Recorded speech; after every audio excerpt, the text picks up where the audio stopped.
L'apitoiement. C'est quoi l'apitoiement, mesdames et messieurs?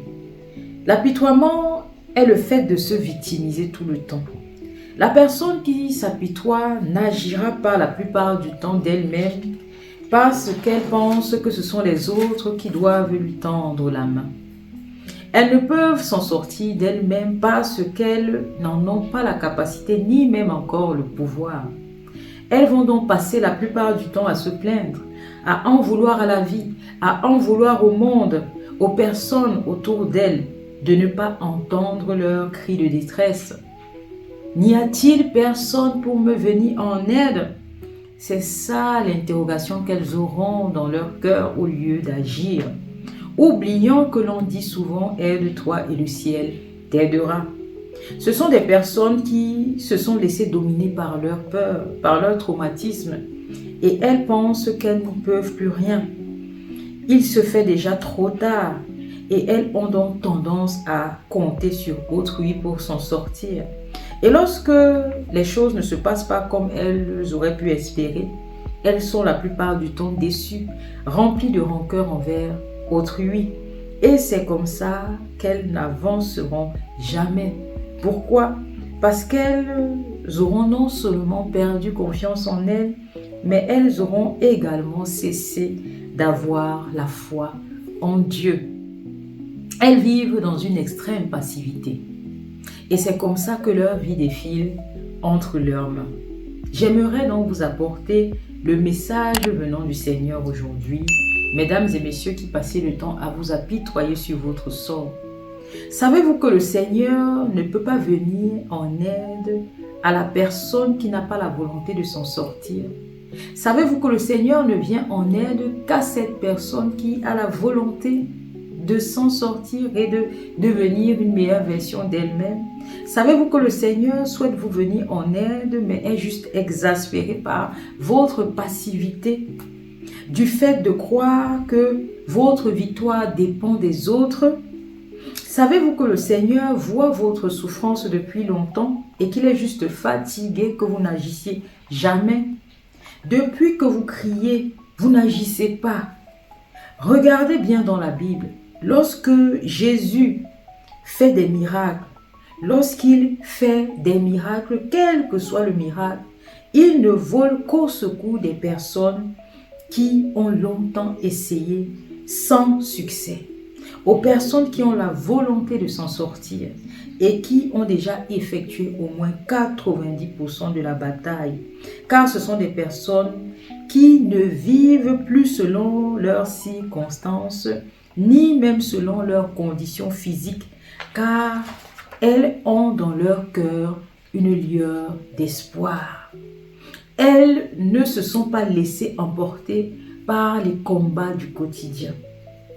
Elles n'ont pas non plus compté sur leur propre force, mais à un moment donné de leur vie, elles ont crié à Jésus. On ne parle pas ici de chuchoter, mesdames et messieurs, elles ont crié. Car crier démontre quoi, mesdames et messieurs? Votre détermination, votre volonté extrême à vouloir vous en sortir, à vouloir vous améliorer et à être renouvelé en Christ qui vous fortifie. Vous ne croyez pas aux mensonges de l'ennemi lorsque vous faites cela, comme quoi votre vie est fichue. Vous ne croyez pas non plus aux mensonges de l'ennemi qui vous dit que vous n'avez pas assez de force pour vous en sortir tout seul. Vous ne croyez non pas aux mensonges de l'ennemi qui vous dit que sans les personnes, vous ne pouvez rien.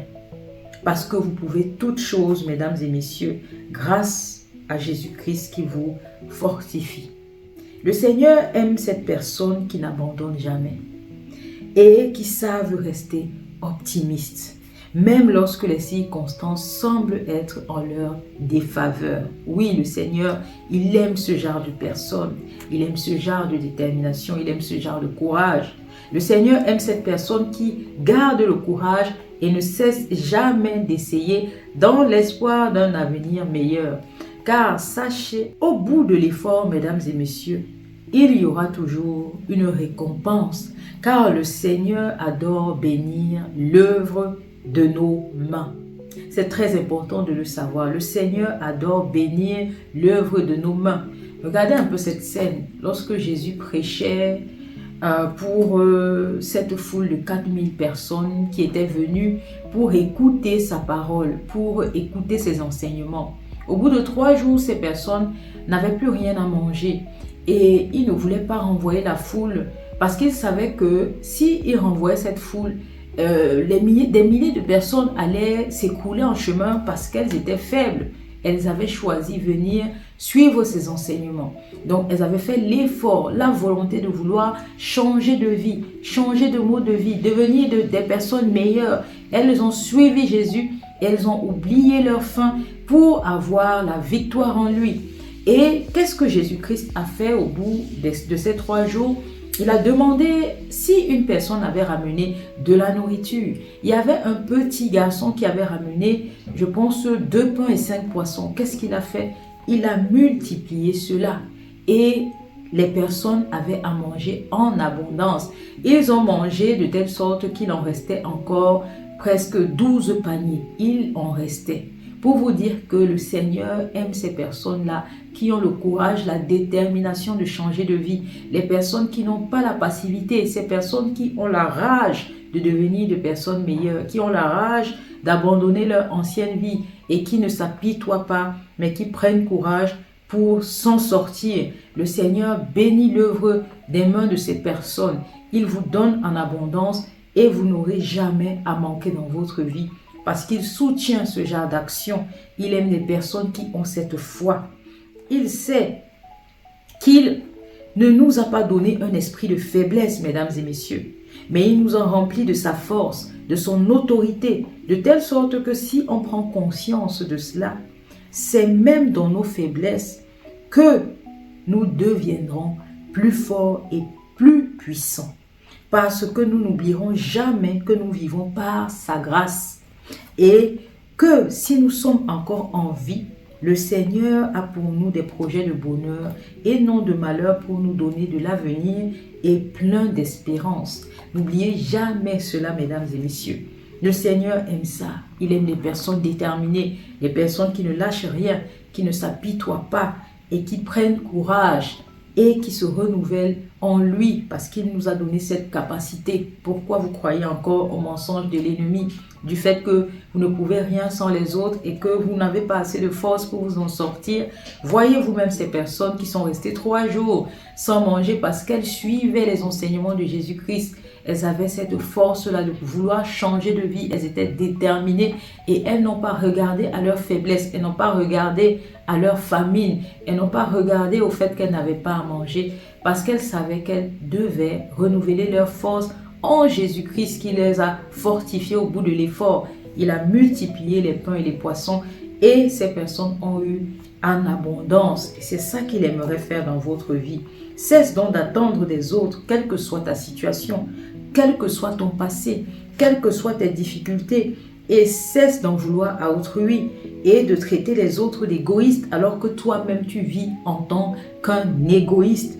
Oui, ne maudis plus ceux qui ne te viennent pas en aide ou ceux qui ne te viennent plus en aide, au risque que cela se retourne contre toi, mon ami. Oui, cesse aujourd'hui de vivre dans la passivité. C'est ce que le Seigneur essaye de te dire. Il n'aime pas la passivité. Si tu es passif, il restera et il attendra que tu te bouges un peu parce qu'il aime les personnes courageuses. Il nous dit qu'il ne nous a pas donné un esprit de faiblesse. Il nous a donné un esprit de courage. Et il aimerait que tu marches et que tu avances dans la vie avec ce courage et cette détermination. Le Seigneur t'a doté d'un pouvoir que tu ignores encore. Et ce pouvoir, c'est la foi qu'il veut mettre en toi. Il veut que tu te remplisses de cette foi parce qu'il a prévu cela pour toi. Et tu rejettes encore cela qui est la clé même pour enlever, pour balayer tous les soucis de ta vie. C'est cette clé qui balaie toutes les montagnes de ta vie.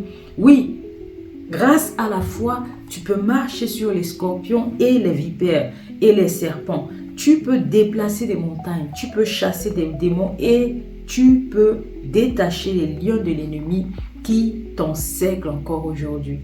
Le Seigneur veut cela pour toi. Il a créé quelque chose d'important. La clé, le bouclier, c'est la foi. Lorsque tu vois bien les miracles que Jésus a fait dans la Bible. Lorsqu'il a guéri les malades, que ce soit les aveugles, les sourds ou qui que ce soit, on dit toujours qu'il a été ému de compassion de voir leur foi. C'est la foi qui les a toujours sauvés. Et c'est pour cela que c'est avec la foi que tu chasseras cette peur qui te réduit à rien. Oui, cette peur qui te rend comme une personne incapable. Cette peur qui ne produit aucun fruit en toi. Le Seigneur souhaiterait que tu produises du fruit dans ta vie. Oui, ta présence sur cette terre doit être bénéfique pour quelqu'un, quelque part. C'est important. Il nous a appelés tous à être une lumière et du sel pour notre prochain par n'importe quel moyen. Donc si tu restes et tu t'apitoies sur ton sort, tu es en train de traverser ta vie. Tu ne joues pas ton rôle et tu n'exerces pas la volonté du Seigneur. Oui, c'est toi qui es égoïste. N'en veux donc pas à autrui qui ne te tend pas la main. Parce que la seule personne en qui tu dois faire confiance, en qui tu dois placer tes espoirs, en qui tu dois puiser ta force, c'est Jésus-Christ. Il t'attend et il n'attend que toi. Il attend que tu fasses grandir cette foi qu'il a prévue pour toi parce qu'il sait que c'est ça la clé pour éviter de s'apitoyer sur ton sort. Alors, qu'est-ce que tu dois faire pour cesser vraiment de t'apitoyer sur ton sort? Il faut que tu prennes conscience de ta situation. Est-ce que tu as lu l'histoire du paralytique qui a passé 38 ans au même endroit parce que personne ne pouvait le jeter dans cette mare qui donnait des bénédictions ou quelque chose de ce genre? Il a fait quoi? Il a passé 38 ans parce qu'il n'y avait personne pour le pousser à l'intérieur. Et lorsque Jésus vient, qu'est-ce que Jésus lui dit? Que fais-tu là? Il explique à Jésus, en s'apitoyant sur son sort, qu'il a passé 38 ans parce que personne ne l'a aidé. Et Jésus lui demande s'il veut vraiment être sauvé. Vous voyez, Jésus veut une volonté dans chacun d'entre nous.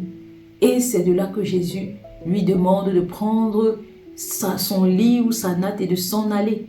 Parce que Jésus-Christ en avait marre qu'il soit resté là 38 ans alors qu'il était doté d'une foi, alors qu'il avait en lui la clé. Il comptait sur les autres et il a loupé 38 ans de sa vie. Il faut que tu prennes conscience de ta situation et que tu veuilles changer. C'est pour cela que Jésus te demandera toujours qu'est-ce que tu veux vraiment. Parce qu'il en a marre de la passivité. Il veut des personnes courageuses qui ont foi et qui espèrent en lui. Dès lors que tu auras conscience de ta situation et que tu voudras changer, tu chasseras la peur qui est en toi et tu prendras ta vie en main et tu ne la chasseras uniquement que par le biais de la foi. Tu vivras dans l'espoir et tu vivras comme quelqu'un de victorieux et non comme une personne vaincue par le monde. Oui, parce que le Seigneur Jésus, il a vaincu le monde, il a vaincu le péché, il a vaincu Satan. Pourquoi vis-tu aujourd'hui comme quelqu'un qui n'a pas été sauvé? Tu t'attendras au soutien du Seigneur. Oui, bats-toi et attends-toi à lui. Il viendra à ton secours. Tout ceci ne se fait pas dans la passivité. C'est ce qu'il faut comprendre. Le Seigneur, lui, il veut voir tes efforts. Je le répète encore, le Seigneur veut voir tes efforts. On va lire une illustration vraiment pour que tu comprennes dans le livre de Marc, chapitre 10, versets 46 à 53. C'est l'histoire d'un aveugle qu'on a nommé Bartimée. Bartimée était quoi? On dit qu'il était mendiant et aveugle. Il était assis au bord du chemin. Il entendit que c'était Jésus-Christ de Nazareth qui passait aux environs. Et il se mit à crier. Je vous ai parlé du verbe crier et non chuchoter. Parce que crier montre la détermination d'une personne à vouloir changer, la volonté d'une personne à vouloir dépasser ses limites. Il a crié parce qu'il savait que c'est seulement en Jésus-Christ qu'il pouvait se fortifier, que c'est seulement en Jésus-Christ qu'il pouvait avoir la victoire. Il avait foi que Jésus pouvait le sauver. Oui, il ne s'est pas apitoyé, mais il a compté sur Jésus pour avoir suffisamment de force pour que Jésus puisse l'entendre et ait pitié de lui. Et lorsqu'il criait, qu'est-ce qu'on dit? Plusieurs le reprenaient pour le faire taire. Mais il criait beaucoup plus fort. Vous voyez, la victoire appartient à ces personnes-là qui n'ont pas peur et qui n'ont pas peur de ce que les autres penseraient d'elles. Tout ce qu'elles ont au fond du cœur, c'est le goût de la victoire. Oui, elles ne s'apitoient pas, elles veulent changer. Elles veulent avoir la vie en abondance que le Seigneur promet à ces personnes-là qui l'aiment et qui veulent s'en sortir. Et qu'est-ce qu'on dit? Mais il criait beaucoup plus fort, « Fils de David, aie pitié de moi !» Jésus s'arrêta et dit, « Appelez-le !» Vous voyez, s'il avait chuchoté et s'il s'était tué lorsque la foule lui demandait de se taire, Jésus ne l'aurait pas écouté. Mais il criait plus fort et Jésus l'interpella. Je vous assure, Jésus savait qu'il était là. Il voulait juste qu'il ait suffisamment de courage, de force et d'autorité pour pouvoir changer. Parce qu'il sait qu'il nous a donné un esprit de force, il ne nous a pas donné un esprit de faiblesse. Et lorsqu'il détecte en toi cette foi, cette clé qu'il a mis en toi, je t'assure, il intervient. Il est à côté, il sait que tu souffres, mais il ne veut pas de la passivité, il veut d'un esprit de courage. C'est pour cela qu'il n'a pas sauvé tout le monde. Toutes ces personnes qu'il a sauvées lorsqu'il était sur cette terre, c'était des personnes remplies de foi, de courage, qui étaient dotées d'un extrême courage. Oui, on voit bien ce Zachée qui est monté sur un arbre. Tout petit qu'il était, il est monté sur un arbre. Pourquoi? Parce qu'il voulait que Jésus vienne à lui et que Jésus l'aide. Toutes ces personnes, vous voyez la femme qui souffrait des fuites de sang, elle a fait quoi? Elle s'est battue, elle a cherché à se soigner par n'importe quel moyen, mais les médecins ne pouvaient rien pour elle. Lorsqu'elle a su que Jésus passait, elle a dit juste toucher son vêtement suffisait. Parce qu'elle avait foi en Jésus, elle savait qu'en lui, elle puiserait sa force. Et on dit ici, qu'il dit, appelez-le. Ils appelèrent l'aveugle en lui disant, prends courage, lève-toi, il t'appelle. Voyez, prends courage, lève-toi. L'aveugle jeta son manteau et se levant d'un bond, vint vers Jésus. Vous voyez, on n'a pas dit qu'il s'est levé en s'apitoyant sur lui, il s'est levé d'un bond. Ça montre le courage, la rage de changer de vie et de changer sa situation. Jésus prenant la parole lui dit, que veux-tu que je te fasse? Vous voyez, Jésus s'assurera toujours que vous avez la volonté de vouloir changer.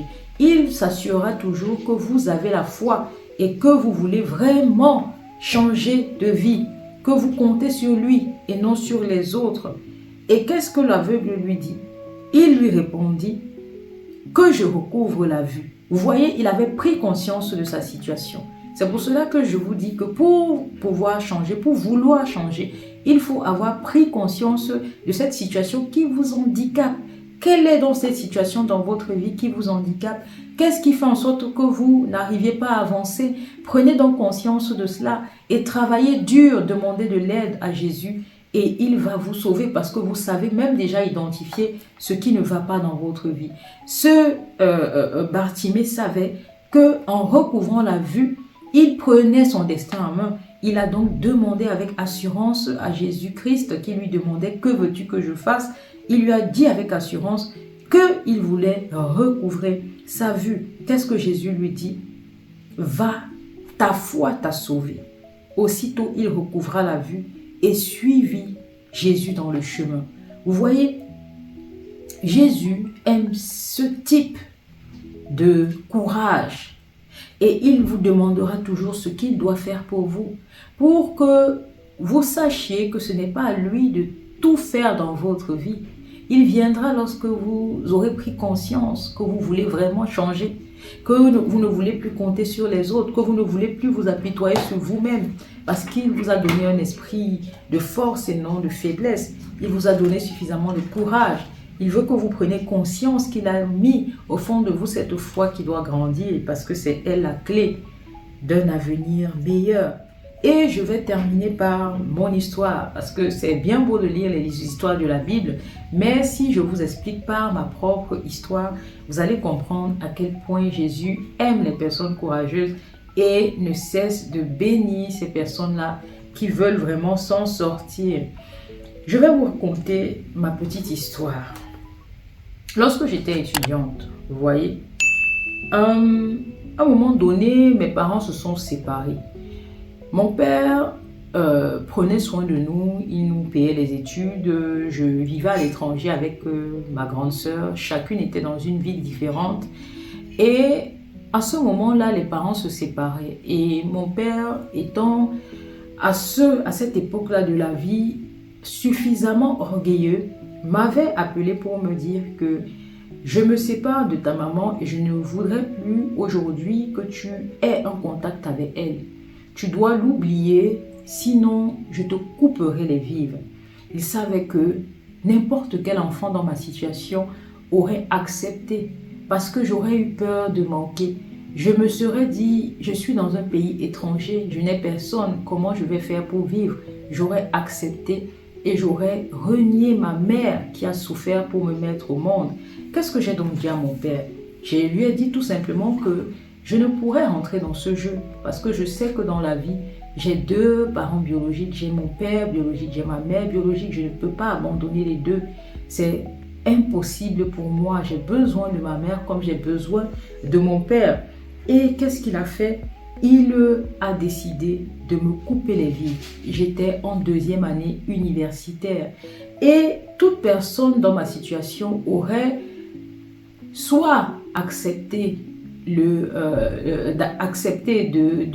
renier sa mère ou soit aurait abandonné ses études. Moi, qu'est-ce que j'ai fait? J'ai accepté de ne pas renier ma mère et j'ai décidé de continuer mes études. Qu'est-ce que cela signifie pour vous? J'ai décidé de ne pas m'apitoyer sur mon sort et j'ai décidé de me battre pour m'en sortir coûte que coûte. J'ai commencé ce combat et c'est là que j'ai vu la gloire du Seigneur se manifester dans ma vie.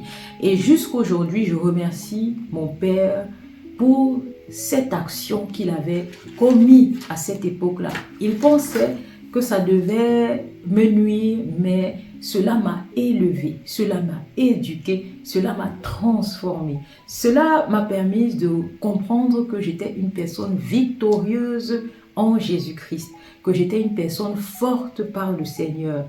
Oui, au lieu d'avoir peur et de m'apitoyer et de pleurer, j'ai crié autour de moi. Oui, j'ai expliqué ma situation à mes amis, j'ai demandé de l'aide. Et c'est de là, mesdames et messieurs, écoutez très bien, qu'une amie avec un grand cœur m'a proposé de venir l'aider à balayer le salon de coiffure de sa tante tous les soirs à la fermeture et qu'elle me donnerait une partie de son argent.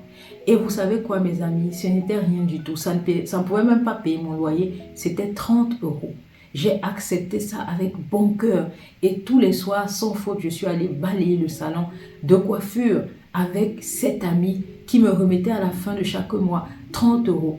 Et lorsque cette tante qui détenait ce salon de coiffure a vu mon courage, ma détermination, ma volonté et l'humilité que j'avais au fond de mon cœur, elle a proposé que, en plus de ce salon de coiffure, que j'aille 2 fois par semaine pour nettoyer sa maison. Tellement elle a eu foi en moi. Foi pourquoi? Parce que elle ne pouvait imaginer comment un enfant puisse se réduire à ce niveau pour obtenir 30 €. Au lieu de se compromettre et aller vivre des vies faciles pour de l'argent, elle décide de souffrir. C'est là que le Seigneur a commencé à ouvrir les portes. Cette tante m'a proposé de nettoyer sa maison. Et ensuite, une autre de ces tantes m'a proposé de faire du babysitting, de garder son fils de 5 ans chaque fois qu'elle sortait. En plus de cela, elle m'a proposé chaque soir de la semaine de venir nettoyer son institut. Et c'est comme ça qu'au bout du chemin à l'université, j'ai le chef du restaurant universitaire qui, parce que j'avais postulé à un moment donné, m'a appelé parce qu'il avait besoin d'une personne. Et c'est là qu'il m'a ouvert la porte et m'a donné un boulot au restaurant universitaire où je pouvais manger gratuitement.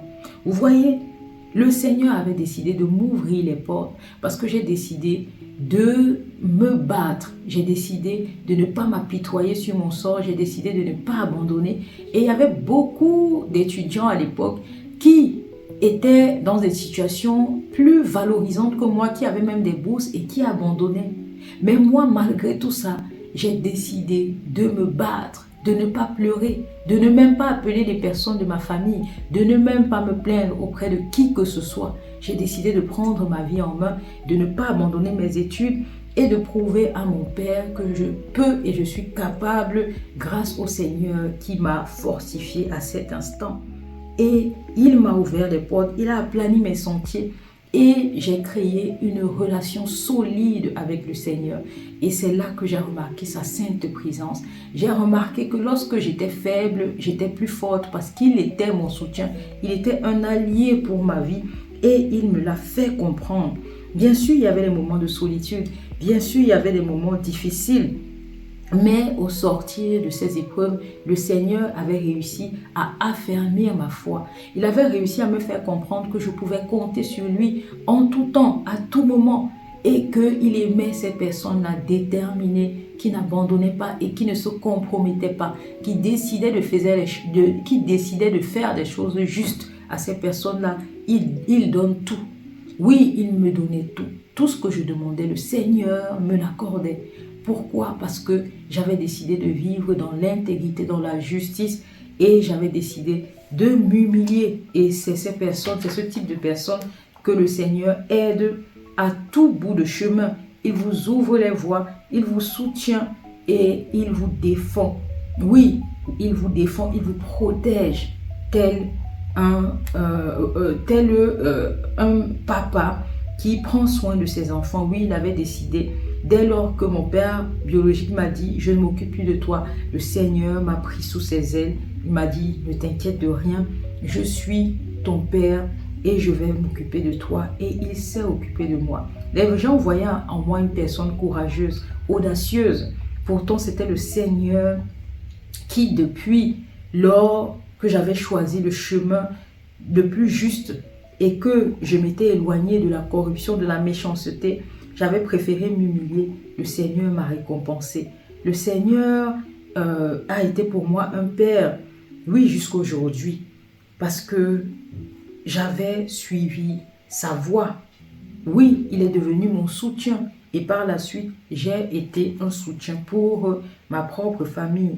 Oui, parce que je savais depuis longtemps que je n'agissais pas seule. Et c'est ce que vous devez comprendre, mesdames et messieurs. Vous n'agissez pas seul. Lorsque vous êtes faible, vous êtes de plus en plus forte en Christ. Oui, par ma foi qui s'était affermie durant les épreuves, la présence du Seigneur en moi m'avait permis de débloquer plusieurs situations qui pouvaient paraître impossibles pour beaucoup. Oui, là où beaucoup de personnes abandonnaient, je résistais et je sortais victorieuse. Donc pour vous dire de choisir la détermination et non l'apitoiement et de choisir de compter sur le Seigneur au lieu de sombrer face aux circonstances dramatiques de votre vie. Oui, sachez que lorsque vous êtes faible, le Seigneur est plus fort. Comptez sur lui et non sur les autres. Décidez de vous lever et de prendre votre vie en main et vous allez voir la gloire du Seigneur se manifester dans votre vie. Juste une chose, ayez la foi. Mesdames et messieurs, j'espère que ce sujet vous aura appris beaucoup de choses, vous aura relevé, édifié et vous aura appris à compter sur le Seigneur et à vouloir vous en sortir et à garder le courage. Donc, je vous invite à partager massivement cette vidéo parce que je suis persuadée qu'elle va aider quelqu'un quelque part. Partagez aux personnes qui s'apitoient sur leur sort. Partagez également aux personnes qui ont eu ce courage, cette détermination et qui ont ressenti la présence du Seigneur pour venir raconter leur propre témoignage afin d'édifier. Et abonnez-vous si vous n'êtes pas encore abonné et on se retrouve bien évidemment pour une nouvelle session de Ma foi, mon combat.